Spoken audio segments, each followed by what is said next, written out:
કેમ છો વિદ્યાર્થી મિત્રો? આજે આપણે ધોરણ 12 અર્થશાસ્ત્રમાં અર્થશાસ્ત્રના અભ્યાસમાં ટેકનોલોજીનો ઉપયોગ વિશે વાત કરશું. હું તૃપ્તિબેન કુબાવત તમારું સૌનું હાર્દિક સ્વાગત કરું છું.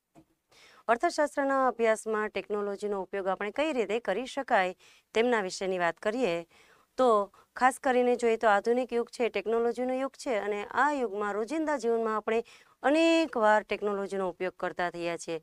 જેમ કે એકબીજા સાથે સંપર્કમાં રહેવા માટે તો ફોન દ્વારા કોઈને હાલ પૂછી લઈએ છીએ. પછી તો ચલચિત્રોની ટિકિટ બુક કરવી, મૂવી જોવા જવું છે તો આપણે ઘરે બેઠા ટિકિટ બુક કરી શકીએ છીએ. ગીતો સાંભળવા હોય તો ઇન્ટરનેટનો કે ટેકનોલોજીનો ઉપયોગ કરી શકીએ છીએ. ડ્રાઇવિંગ કરતી વખતે રસ્તો શોધવો હોય તો પણ આપણે ટેકનોલોજીનો ઉપયોગ કરીએ છીએ. વસ્તુઓ ખરીદવા માટે, બિલો ભરવા, આવા ઘણા બધા કામો માટે આપણે રોજબરોજ ટેકનોલોજીનો ઉપયોગ કરીએ છીએ.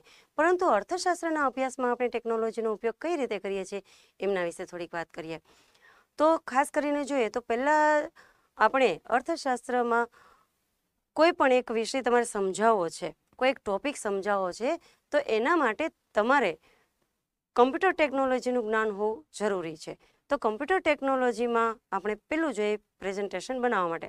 કમ્પ્યુટર ટેકનોલોજીમાં દાખલા તરીકે તમે ધોરણ 11નું એક ચેપ્ટર ભણાવવું છે અંદાજપત્ર.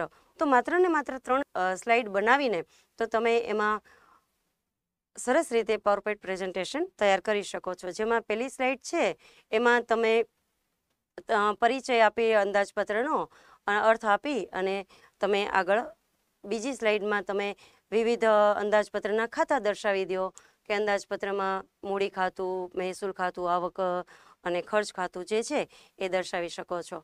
અને છેલ્લે તમે દેશનું આપણે જે નમૂનાનું જે અંદાજપત્ર હોય એ દર્શાવીને ખૂબ સરસ રીતે સમજી શકો અને બીજાને સમજાવી પણ શકો છો. તો કમ્પ્યુટર ટેકનોલોજી એ પ્રેઝન્ટેશન બનાવવા માટે આપણને ખૂબ જ મદદરૂપ થાય છે.